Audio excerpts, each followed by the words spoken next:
Rebonjour à tous, bonjour Alain Duhamel. Bonjour. Eh bien voilà, ça y est, avant-hier soir, Emmanuel Macron a été élu président de la République et moins de 48 heures après, les lignes bougent. C'est Manuel Valls qui les fait bouger ce matin.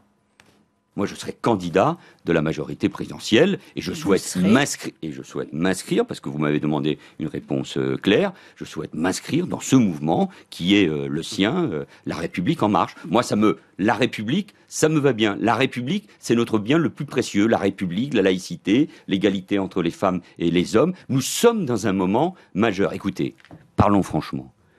Nous nous retrouvons dans la plupart des propositions du projet que Emmanuel Macron porte. Oui ou non? Oui. Il rejoint Emmanuel Macron, ça vous surprend? Non, ça n'est pas une surprise du tout, mais c'est un symbole fort quand même. C'est quand même le Premier ministre sortant qui s'exprime. En réalité, Manuel Valls et Emmanuel Macron, ils sont très proches sur le fond, même si Valls est plutôt républicain d'abord, et si Emmanuel Macron est peut-être société libérale sociale d'abord. Mais ils étaient en rivalité parce qu'ils étaient proches. Et c'est tout à fait normal que Manuel Valls, qui d'ailleurs l'avait pratiquement annoncé à l'avance, essaye de s'inscrire dans la majorité présidentielle. Qu'est-ce qui va être le plus fort, Alain? Parce qu'on voit que les vieux partis s'accrochent un peu, sont un peu crispés. Bruno Le Maire d'un côté, oui, Manuel Valls de l'autre. Est-ce que ce sont ces crispations qui vont être les plus fortes ou la recomposition politique est en marche? Alors écoutez, ça je crois que la réponse va dépendre déjà de qui sera désigné comme Premier ministre. Parce que ça sera le vrai symbole politique. Si c'est quelqu'un issu du Parti socialiste, la recomposition en prendra un petit coup. Si c'est quelqu'un, en revanche, surtout d'une nouvelle génération, qui vient de la droite, à ce moment-là, ça veut dire tout de suite la frontière gauche-droite, elle n'est pas effacée, bien entendu, elle persiste, mais elle est surmontée. Et ce serait aussi la façon de ne pas faire du Hollande bis, finalement, d'avoir un Premier ministre de droite. Ça serait une nette inflexion, ça correspondrait à l'intention du rassemblement, mais ça correspondrait surtout à la tentative de renouvellement et de modernisation de la vie politique. Ça serait une évidence. Ça serait, d'ailleurs c'est ce qu'il a dit depuis le début, les progressistes des deux bords. Ça voudrait dire, on essaye de rassembler les gens qui ont envie de moderniser notre société, qui en a grand besoin, au travail. Mais il faut que la République en marche ait aussi les bras ouverts, ce qui n'a pas l'air si évident que ça ce matin, quand on entend Benjamin Griveaux, le porte-parole. Alors je dois dire que j'ai été assez étonné par sa réponse, parce qu'il n'est quand même pas très hospitalier. Manuel Valls avait fait comprendre depuis longtemps qu'il voulait rejoindre ce qui à l'époque était une majorité présidentielle virtuelle, et qui maintenant est une majorité présidentielle réelle. Lui répondre vous n'avez pas pris votre ticket, vous êtes dans la file, attendez votre tour, franchement, ça n'est pas très aimable, et pour dire les choses comme je les pense, ça n'est pas très malin. Emmanuel Macron président, donc, avec plus de 66% des voix. Emmanuel Macron président, c'était votre pronostic depuis des mois. Oui, depuis très très longtemps. Ce score, est-ce que vous y attendiez et est-ce que vous attendiez aussi à ce qu'il fasse président aussi vite? Alors, le score, je mentirais si je disais que je m'attendais à 2 tiers, 1 tiers. Il ne faut pas oublier qu'il y a encore 10 jours, 12 jours, on se demandait si on n'allait pas finir à 55-45. Évidemment, le débat, on en a parlé, le débat a tout changé. Mais alors, j'ai été frappé quand même par l'amplitude de la réaction. Parce que visiblement, ce débat a tellement modifié l'image de Marine Le Pen, a tellement montré qu'il y avait une différence entre quelqu'un qui était compétent, quelqu'un qui ne l'était pas, quelqu'un qui avait la stature et quelqu'un qui ne l'avait pas, que du coup, la surréaction a été vraiment impressionnante. Et dans tous les rangs, donc, c'est un président bien élu. Le côté mitterrandien de sa marche au Louvre et de son image devant la pyramide, vous avez apprécié, c'est à ce moment-là qu'il est devenu président? En tout cas, il y avait une mise en scène tout à fait délibérée. C'était amusant parce que c'était un cadre historique qui était bonapartiste, napoléonien.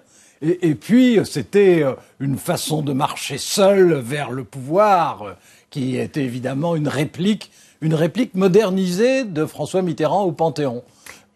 J'ai trouvé que c'était bien fait et le fait que ce soit aux accents de l'hymne européen, ça avait aussi un sens symbolique fort. Ça vous épate qu'on puisse être élu président de la République sans jamais avoir été élu auparavant, en débutant en politique il y a 2-3 ans, sans avoir de grands partis derrière soi? Comment vous expliquez une telle réussite? Ça m'épate, mais ça me réjouit. Je trouve que c'est une cure de jouvence pour la France et pour la société politique. Ça prouve que la société politique, ça n'est pas simplement des appareils bloqués et des vieillards grincheux. Ça prouve que c'est aussi quelque chose qui est susceptible de métamorphoses brusques et inattendues. Comme c'est d'ailleurs la tradition française, les métamorphoses brusques et inattendues. Comment est-ce qu'il y est arrivé? D'abord par l'audace incroyable de la démarche.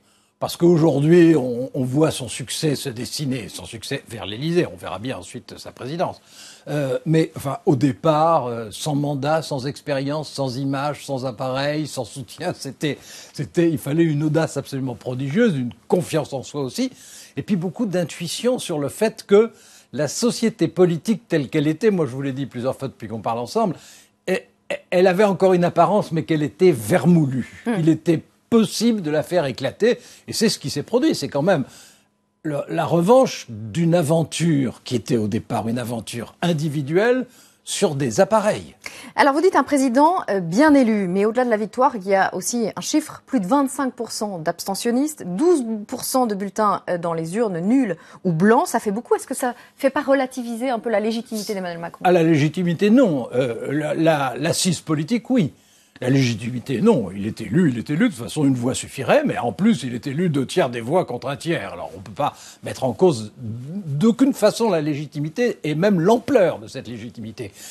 En revanche, ça limite forcément son assise politique. Vous savez, c'est le cas de tous les présidents élus, sans exception. Leur assise politique du second tour, c'est un trompe-l'œil. C'est le ralliement de ceux qui ne les avaient pas choisis au premier tour. Donc, il y a forcément cette fragilité-là. Mais bien entendu, au-delà de ça, ce qui est quand même frappant, c'est la façon dont, de tous les côtés, il a reçu des renforts importants. Et quant au fait que les abstentions sont nombreuses et que les votes blancs sont importants, mais c'est normal puisque les forces politiques dominantes, classiques, étaient absentes du second tour. Donc, par principe, leurs partisans sincères, voter blanc ou s'abstenir, c'est prévisible, ça, pour le coup. Tous les commentaires sur son élection ont déjà été faits en France, mais aussi à l'étranger, parfois plus objectifs et synthétiques que les nôtres. Avec quels commentaires étrangers êtes-vous le plus d'accord? Je vais vous en montrer plusieurs. Emmanuel Macron est le moins solide des présidents élus, avec un vote d'adhésion de 42%. La Tribune de Genève, d'accord ou pas d'accord? Pas du tout d'accord. C'est complètement faux parce que tout président, par principe, est élu au second tour par ceux qui ne l'ont pas soutenu au premier. Alors, c'est pas celui-ci. Là, c'est Haaretz. Alors, on va passer à Haaretz. C'est ce que vous venez de voir, les 5 leçons pour devenir président. Ne pas avoir peur d'être condescendant avec les votants, ne pas parler de terrorisme, être déterminé, être nouveau, ne pas essayer de copier les candidats victorieux des autres pays. D'accord, pas d'accord? Bon, si on essaye de tout présenter de façon négative et que quand il y a un phénomène aussi novateur, aussi impressionnant et aussi victorieux, on ne cherche que tout ce qu'il peut avoir de mesquin, d'étroit et de banal, bon, je veux dire, c'est un exercice médiocre de journalisme, ça. La France est un vrai laboratoire politique. Le quotidien belge, Le Soir, d'accord, pas d'accord? Ça, c'est déjà franchement plus intelligent. Un meilleur candidat que Hillary Clinton, c'est CNN qui dit ça, d'accord, oui, pas d'accord? Tout à fait d'accord, parce que c'était tout ce qu'on reprochait à Hillary Clinton, c'est-à-dire d'incarner en réalité une forme de conservatisme opulent. C'est pas du tout Macron, ça. Donc, bien sûr, c'est plus intéressant. Et puis, pour dire les choses, moi, j'ai parlé 2 fois dans ma vie à Hillary Clinton. Emmanuel Macron est franchement plus sympathique. Brigitte Trogneux est la Michelle Obama de France. C'est le journal argentin Clarín. On verra. Moi, je crois que je vous l'ai déjà dit. Autant je trouve très bien qu'il y ait une première dame, autant on n'élit pas un couple. En France, on n'élit pas un couple, on élit un président. Donc, j'attends beaucoup de ce président et je suis content qu'il y ait une première dame, mais je n'en attends rien. Vous préférez qu'elle reste au second plan? Une première dame. Un nuage sur le Brexit, le britannique Daily Telegraph. Oh, c'est pas un nuage, c'est le contraire du Brexit. Ça prouve qu'il y a eu le Brexit que d'ailleurs les Britanniques commencent à regretter, comme vous le savez. Ouais. Qu'il y a eu Trump, que d'ailleurs les Américains regrettent déjà, et même regrettaient avant qu'il gagne. La France prend le parti exactement opposé. C'est le premier grand échec du populisme à l'échelle occidentale. Un président qui ne durera qu'un été si l'Europe continue à regarder les inégalités se creuser, c'est le quotidien belge Le Soir. Alors, c'est vrai sur le fond, qu'un été, ça ne veut rien dire, bien entendu. Mais s'il s'agit de dire que c'est vraiment le moment et c'est la possibilité pour l'Europe de d'acquérir, par exemple, la dimension sociale que Jacques Delors lui souhaitait déjà il y a maintenant 20 ans, ou bien d'avancer en matière d'investissement collectif, comme elle en a les moyens financiers, il suffit d'en avoir la volonté, ou bien de prendre des initiatives en matière de défense ou en matière d'énergie, surtout quand on voit Trump hésiter. Bien sûr, c'est le moment, et comme Emmanuel Macron son élection constitue un énorme soulagement pour l'Europe, il aura une marge d'initiative au niveau européen, et ça, c'est très important. Que fait Emmanuel Macron concrètement en ce moment? Bon, il prend contact avec les chefs d'État étrangers, il compose son gouvernement, il rassure aussi sa femme en lui disant qu'ils vont se voir un peu quand même? Bon, ça, je crois que sa femme et lui ne se quitteront pas de beaucoup. Mais je pense que ce sera un couple qui sera très proche pendant la présidence, ce que d'ailleurs, c'est très bien, c'est une question d'équilibre, c'est parfait. Ça nous changera. Oui, pour le reste, c'est ce que je voulais dire implicitement. Je suis un peu moins subtil que vous. mais pour le reste, oui, c'est une semaine de composition de gouvernement, de composition de majorité, de prise de contact avec les grands interlocuteurs étrangers. C'est une semaine très difficile, très intense, et en même temps obligée d'être encore assez discrète. J'attends dimanche prochain avec impatience. Alors, avant dimanche et la vraie passation de pouvoir, on a vu un aperçu d'une passation de pouvoir hier. Emmanuel Macron a découvert le métier de président de la République lors de la cérémonie du 8 mai. François Hollande s'est montré chaleureux avec Emmanuel Macron. Cette photo le montre bien, quasi paternaliste. Il a également parlé de l'émancipation d'Emmanuel Macron. On n'avait pas l'impression de voir un père rouvrir ses bras à un ado fugueur? Un fils prodigue. Oui. Écoutez, il y a un peu de ça. D'abord, je trouve que sur un plan républicain, c'est très bien que la passation soit chaleureuse, de façon démonstrative comme ça. En soi, c'est très démocratique, donc c'est très bien. Ensuite, qu'il y ait une part de sincérité et une part de malice, évidemment qu'il y a des deux. Il y a une part de sincérité parce qu'au fond, les idées d'Emmanuel Macron sont assez proches de celles qu'avait François Hollande, même s'il ne les a pas mis en application jusqu'au bout. Alors qu'on peut imaginer qu'Emmanuel Macron voudra les mettre en application jusqu'au bout. Mais qu'il soit proche intellectuellement, c'est une évidence. C'est d'ailleurs pour ça qu'il a été un collaborateur de François Hollande. Maintenant que François Hollande trouve de cette façon une sortie non seulement honorable, mais sympathique. Une sortie sympathique, c'est difficile pour un président qui n'a pas pu se présenter. Je trouve ça intelligent. Alors, nous avions lancé les pronostics pour savoir qui serait président. Lançons-les maintenant pour le Premier ministre. Et qui serait le meilleur Premier ministre, selon vous? Alors, je pense que si Emmanuel Macron veut lancer un signal fort de transgression de la ligne gauche-droite, la logique est qu'il fasse appel à quelqu'un venu de la droite, du centre-droit, de la droite moderne, de la droite modérée, de la droite européenne, de la droite ouverte. Bon, il y en a beaucoup. Ça peut être aussi bien des centristes comme Borloo, ça peut être des républicains comme Édouard Philippe, par exemple, qui est quelqu'un de sympathique, de bonne Alors, parlez-nous de lui. qualité. On parle beaucoup de lui. C'est le maire Les Républicains du Havre. Son nom circule de plus en plus. Qu'est-ce qu'on sait de lui, hormis qu'il est proche d'Alain Juppé? Écoutez, c'est quelqu'un qui est non seulement brillant, mais assez empathique avec les gens et assez original. Qui a publié des livres en collaboration, etc. Enfin, c'est un personnage intéressant. Moi, ça faisait un petit moment que j'avais remarqué ça. En tout cas, dans une équipe gouvernementale, je trouve qu'il serait vraiment à sa place. Est-ce que ce sera lui? Je n'en sais rien, parce que personne ne le sait, en dehors vraisemblablement d'Emmanuel Macron. Mais après tout, j'en suis pas tout à fait sûr. Peut-être qu'il n'a pas totalement encore fait son choix. Mais je pense que surtout, l'idée à retenir, c'est que la logique serait qu'il pioche de ce côté-là. Oui, il choisirait Édouard Philippe plus pour ses qualités politiques et humaines ou pour sa capacité à faire exploser la droite? De toute façon, la gauche est en train d'exploser d'elle-même.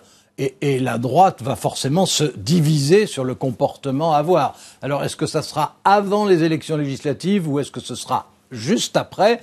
Mais ça se produira d'une manière ou d'une autre. Il y aura ceux qui seront prêts à travailler avec Emmanuel Macron et puis il y a ceux qui s'y refuseront.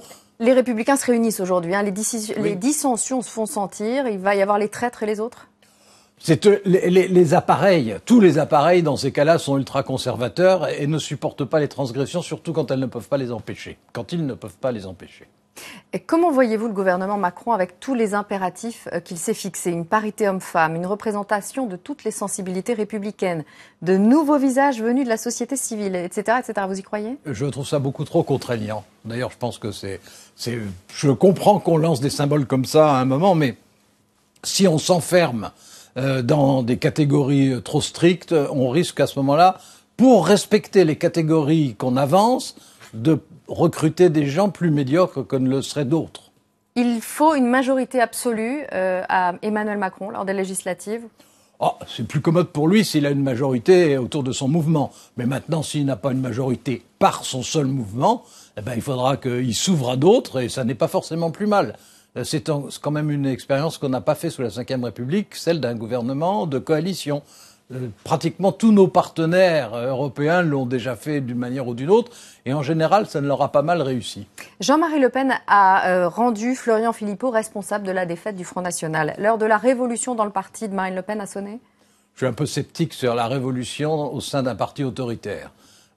Mais que les électeurs du Front National et même les militants du Front National se posent des questions à propos de Marine Le Pen, c'est normal, parce qu'elle a montré pendant cette candidature à la fois qu'elle était une candidate redoutable, opiniâtre, professionnelle, déterminée, et en même temps qu'elle n'a pas la stature présidentielle. Elle a signé sa perte avec sa fin de campagne chaotique ? Enfin, disons qu'elle a fait tout ce qu'il fallait pour que la victoire d'Emmanuel Macron soit large. Qu'est-ce qui peut empêcher Marion Maréchal Le Pen de lui succéder ? L'âge. Juste l'âge. On a très peu entendu le Parti socialiste dimanche soir. Vous leur conseillez quoi pour survivre ? Changer de nom, se réformer, se rapprocher de Macron, ne rien changer ? De toute façon, le Parti socialiste, il y a une fraction du Parti socialiste qui va aller directement vers le mouvement République en marche. Il y a une fraction très minoritaire, mais qui peut regarder du côté de Mélenchon. Et puis il y a une fraction qui voudrait pouvoir rester socialiste, tout en participant à la future majorité parlementaire de Macron, mais sous leur couleur. Quel serait le titre de votre édito aujourd'hui, Alain ? Le changement est en train de gagner. Merci beaucoup, Alain. À mardi prochain. François-Xavier.